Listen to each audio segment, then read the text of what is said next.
Hola.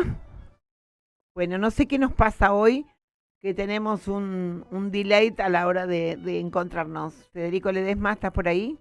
Hola Nora, sí, estoy Ahí acá. va, ahí va, ahí va. Bueno, ¿cómo estás?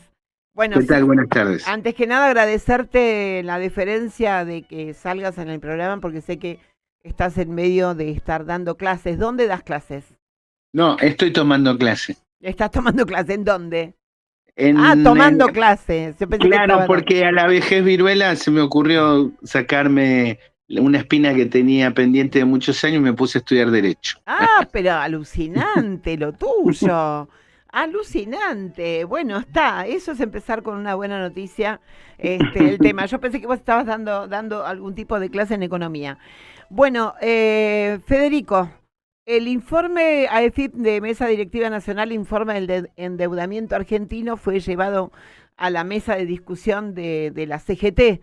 Es un informe muy exhaustivo que habla acerca de las familias, empresas e instituciones argentinas que se están endeudando.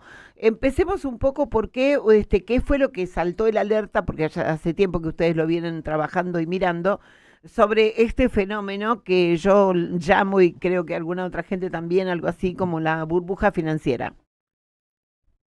Sí, lo que nosotros empezamos a ver más o menos octubre, noviembre del 2025, era que comenzaba un ciclo donde el nivel de variación de los salarios con respecto al mes anterior empezaba a quedar todo el tiempo por debajo de la inflación de cada mes. Entonces empezamos a notar que había un ciclo, estaba comenzando un ciclo de pérdida permanente de los salarios frente a la inflación.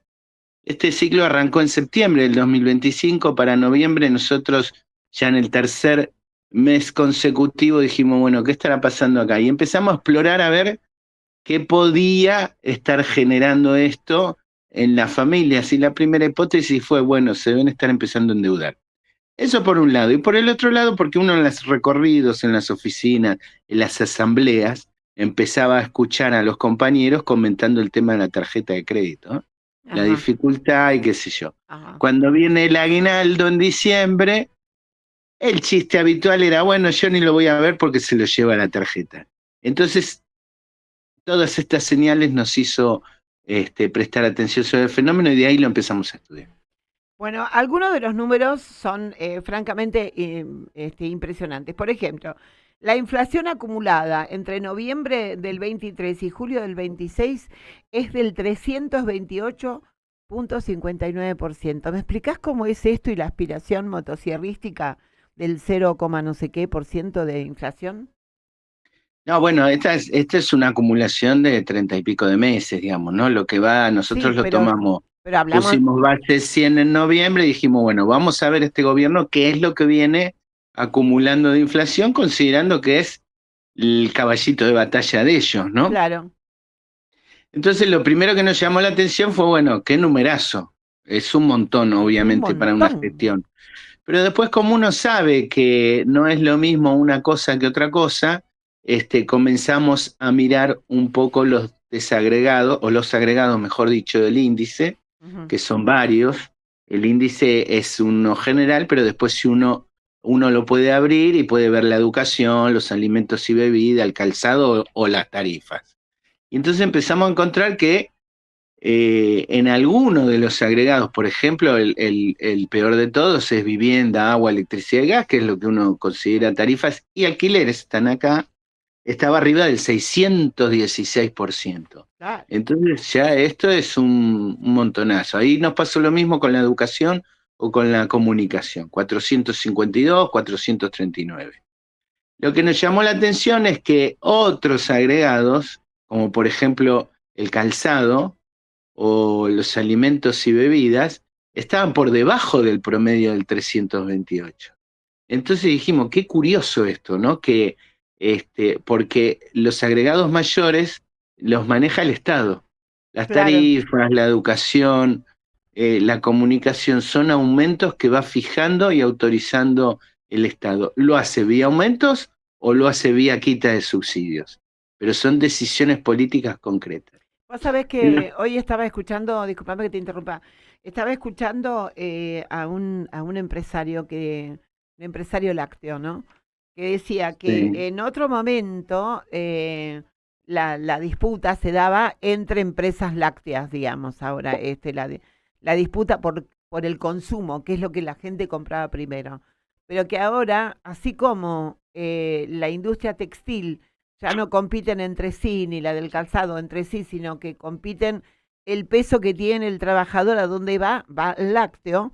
El lácteo dice que el peso que tiene el trabajador va a los servicios, o sea, va directamente a esto que estás hablando de la injerencia del Estado.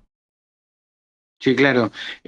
Acá hay dos cosas para ver. Una que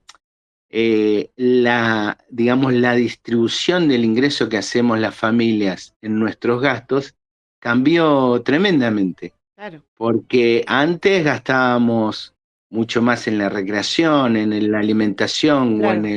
o en el calzado, y ahora tenemos que gastar muchísimo más en las tarifas, en la comunicación, el celular o en el colegio y el transporte, ¿no? Que están bastante por encima del nivel general. Además, Entonces, sí, perdón, seguí, seguí.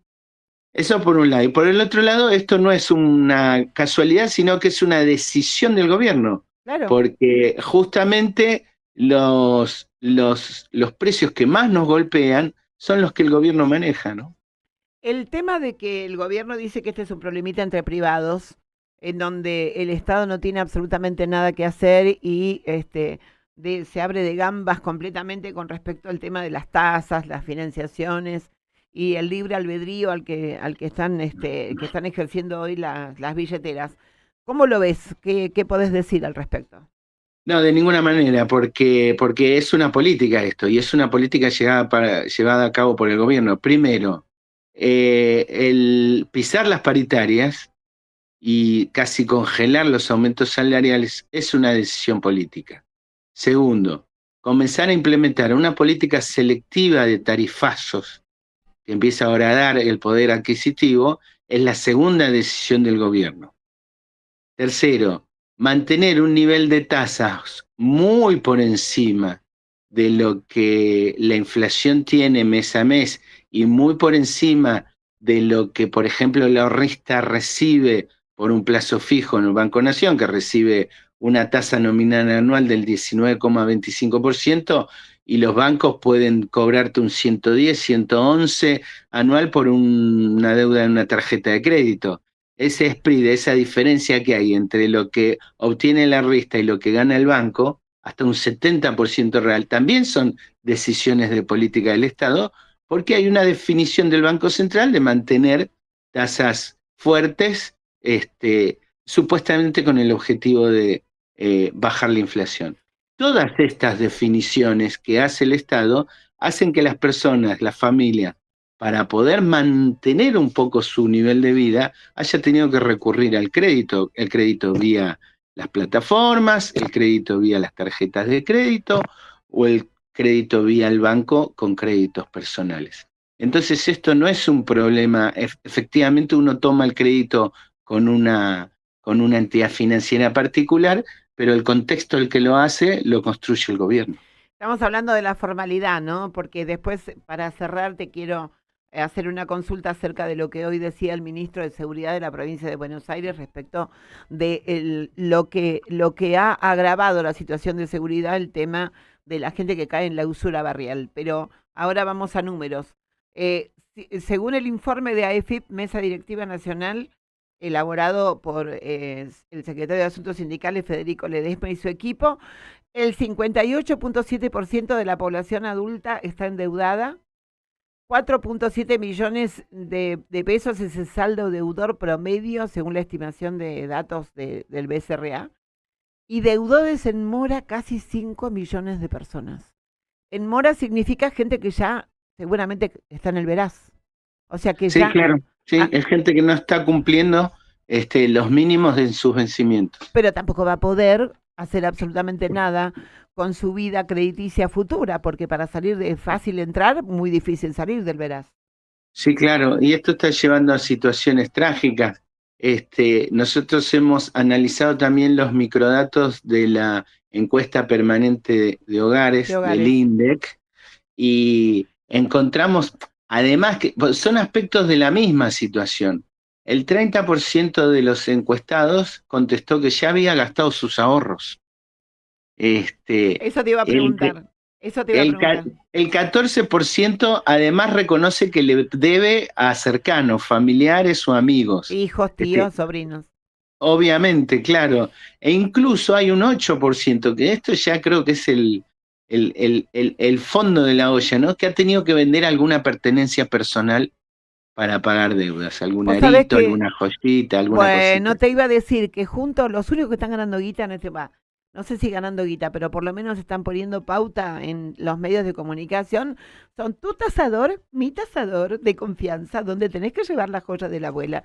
Es horrible, digamos, sostener esa mirada. O sea, si te hace falta plata, vení a vender tus cosas, tu memoria, todo eso en el supuesto caso que las tengas, ¿no? En el supuesto caso que las tengas.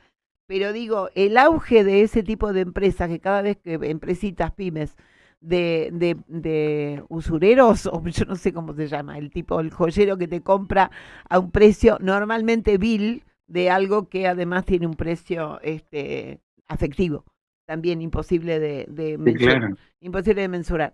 Federico, ¿sabés que yo te decía, escuchaba al ministro de Seguridad de la provincia de Buenos Aires decir que hay un incremento de delitos que son hijos de la usura de los dealers barriales o de los préstamos en los barrios, en donde se presta poquito con un interés muy impresionante, pero que a la hora de cobrarse el tema al moroso, el problema no es que caes en el veraz, sino que ha crecido, por ejemplo, el delito de tiros en las piernas, ruptura de locales, piedrazos, o apretes diferentes, mucho más mano a mano y demás. Esto que no está mensurado forma parte del clima social.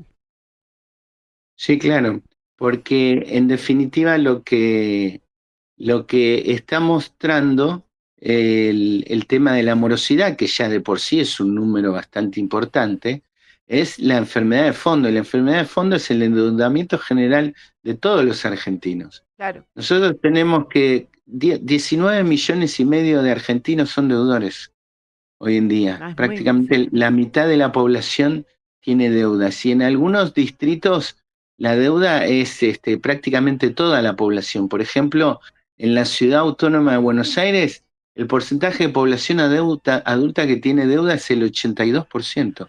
O sea, prácticamente todos están endeudados. Tierra del Fuego el 75, el 76%. Sí, 76 en Santa Cruz, 70 en Neuquén. Sí, en el sur, en la Patagonia, hay altísimos niveles de endeudamiento también. Chubut, Río Negro rondando el 70%. Vale. Sí, eso. Ahí hay un tema también importante, digamos, ¿no? ¿Qué va a pasar con esto? Porque y nosotros estamos trabajando con esto ahora, es en una segunda etapa de este informe, es bueno, ¿cómo están las empresas?